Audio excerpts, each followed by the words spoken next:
আলাইকুম, সবাই কেমন আছেন? আশা করি সবাই ভালো আছেন, সুস্থ আছেন। আল্লাহর রহমতে আমিও ভালো আছি, সুস্থ আছি আপনাদের দোয়ায়।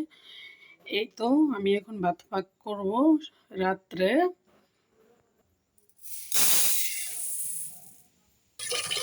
এই তো এখন চালগুলো দেবো আমি।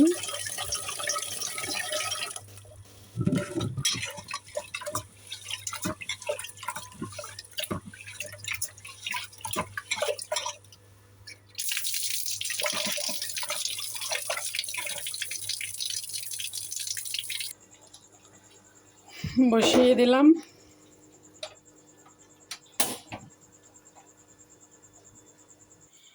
বসিয়ে দিলাম, হইতে থাকুক, আমি একটু পরে আসবো। এক গ্লাস পানি খাবো এখন, পানির পিপাসা লাগছে তাই।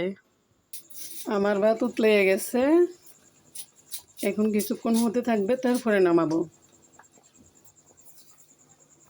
আমার ভাত হয়ে গেছে, এখন ভাত করব। এই যে এখন ডিম ভাজি করব ভাত খাওয়ার জন্য। এই ডিম ভাজি করতেছি। আমার ডিম ভাজি হয়ে গেছে, এখন ভাত খাবো। আমি ভাত খেতে বসে গেছি, এখন বিসমিল্লাহ বলে শুরু করব। আমার ভিডিও এই পর্যন্ত। আল্লাহ হাফেজ।